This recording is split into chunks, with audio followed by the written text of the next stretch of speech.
За ээлжит 4.18 эхлэе. За энэ маань өнөөдөр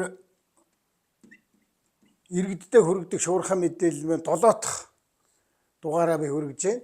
За өнөөдөр 2024 оны 10 сарын 24-ний өдөр шүү. За би нэг ийм хэдэн асуудал нөгөө 79 96 11 утсан зөндөө их олон санал ирсэн.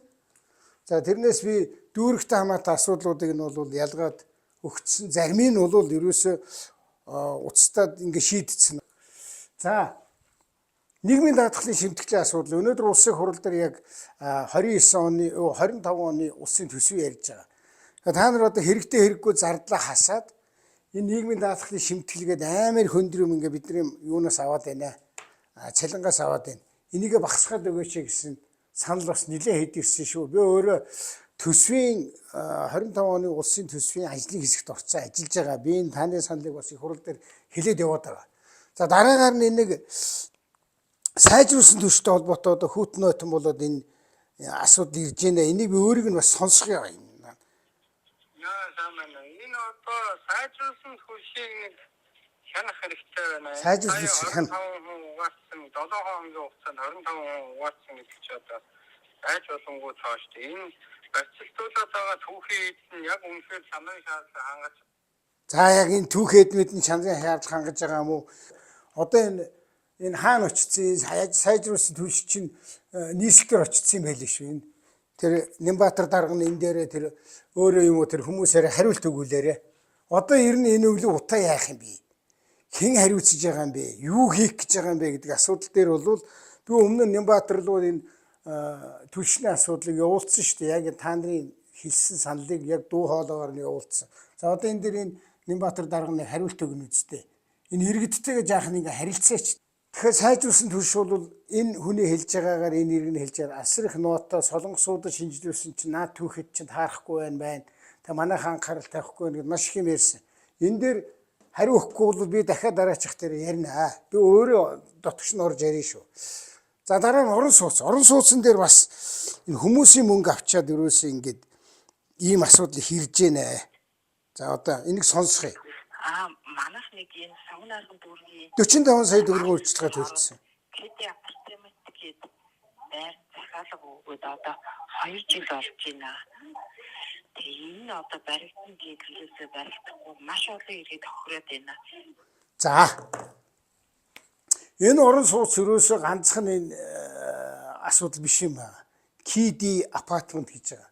Энэ манай сонгон дээр одоо намайг улсын хурал нэр дэвшээд явж байхад маш их олон иргэд яаж маш олон газар ингээд иргэдээс мөнгөний авчиад тэгээ байшин савн босдгүй юм асуудал байгаа. Тэгэхээр энэнийг би өнөөдөр хэлээд өнгөрчих. Жишээ нь 45 сая төгрөг өгчөөд 2 жил болж байгаа хүмүүс ч одоо бас санаа зовлгүй яах вэ? Энд чинь амар хүнд байдалд орсон байж байна. Тэгэхээр энэ орон суустай холбоотой асуудлаар би юу гэж бодож байна вэ гэхээр энэ эх 7 хоногт сонгон хайрхан дүүрэг дээр би одоо энэ урьдчилгаа өгөө байраа авч чадахгүй байгаа хүмүүсийн төлөөлөгчдөд уулзъя. Холбогдох зарим хүмүүсийг нь оролцуулъя. Тэгээ хэдүүлээ эхлэе. Тэгээ нэг эхлээд явж байтал энэ тэр мөнгө төгрөгийг аваад юу хийж байгаа, юу хийж болсон, юунд дутуу байгаа, яах гэж байгаа гэдэг тэр компанийн хүмүүсийг цуглуулад, холбогдох хүмүүсийг цуглуулад энэ дээр жах ажиллагаа явна. Тэгэхээр сонгон хайрхан дүүргийн тамгын газар дээр нэг байр болоод хэдүүлээ цуглаад ингээ ярина. За. Дараа нь бол өнөр сургуулийн өнгөрсөн 7 хоногт би ярьсан. Өнөр сургууль гэж нэг сургууль байгаа. Одоо нэг юм захирал нь нэг яамны шалгалт ороод байгаа ч юм уу, эс байгаа ч юм ажлыг хүлээлцдэггүй. Тэр нийслэлийн боловсролын газрын даргатай би өнгөрсөн 7 хоногт уулзаад хэлсэн шүү дээ. Та нар энийг захирлыгаа солилцсон болвол ядаж төр орлон үүсгэх хүнээ тавиад ажиллаа хийчих. Хүүхдүүдийн хоол унд байхгүй, өдрийн үдийн цай байхгүй ингээд маш хүнд болчлоо. Энийг одоо нэг анхаарах гэсэн. Тэгээ бас нэг өөгч хүчрхэж ширнэ. Маш удаан юм аа энэ манай нийслэлийнх нь. Энэ өнөр сургууль дээр тэр нэг сургуулийн байшин худалдаад авцсан 4.1 тэрбум төгрөгөөр гисэн.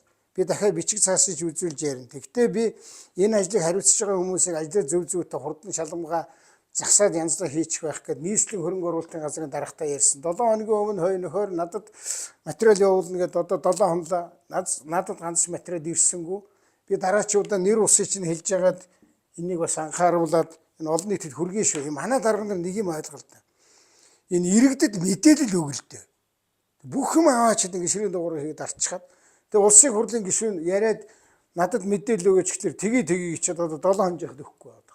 За энэ жижиг юм шиг мөртлөө нэг ноцтой асуудал үүсэж байгаа. Манай бас сонгон дээр л явж байгаа асуудал та. Тэр нь хүүхдүүдийг аль болохоор энэ гар утаснаас хол байлгая. Эндүүд ам нь одоо хэцүү хүүхдүүд их төвөгтэй байна гэдэг эцэгчүүд яриад байхад идүүтэй ингээд нэг юм програм одоо хичээлж байгаа. Ингээд бас нэг баахан асуудал үүссэн. Энэ маш олон удаа давтагдж байгаа учраас би эх 7 хоногоос өндөр сургууль дээр очиод эцгийн төлөөлөлтөд уулзаад холбогд багш нарын суулгаад хэдүүлээ нэг хүн байнд нэг хэлээрээ нэг тойрч суугаад энэ асуудлыг шийдчихье. Би бас энийг уг нь сургуульд нь хэлсэн. Тэгэл өөдөөс ингээ болохгүй байгаа, тэгээ болохгүй байгаа гэдэг. Тэгэхээр энийг бол эх 7 хоногт бас очиж өөрөө очиж шийднэ. Өөрөө очиод хамт эцэгчүүдтэй хамт суугаад өндөр сургууль дээр очиж байгаад хамтраад яриа шийдчихье. За би ингээ товчилчихье. Ингээ нэг шуурхай мэдээлэл учраас би шуурхай хэлжлээ. Иймэрхүү байдалтай байна. Улсын хурал дээр иргэжил монголчуудын амьдрал ах ямар байх вэ? Одоо хөрөнгө оруулалт ямар байх юм, урсгал зардал нь ямар байх юм, тэтгэм цалин хөлс гэдэг мянган асуудал яригдж байна. Энийн хажуугаар манай улсын энэ татвар төлөгчдийн цуглуулсан мөнгө үр ашиггүй маш их юм зарцуулагдж байгаа. Их хурлын маш олон гишүүд ярьж байгаа. Би ажлын хэсэгт байгаа. Жахаа активчд гарах уу, хэрэггүй зардлуудыг хасах уу энэ төр гэж санал гаргасан байгаа. Гэхдээ энэ дуусаагүй учраас би яриад явах дараагийн 7 хоногт ярина. Баярлалаа.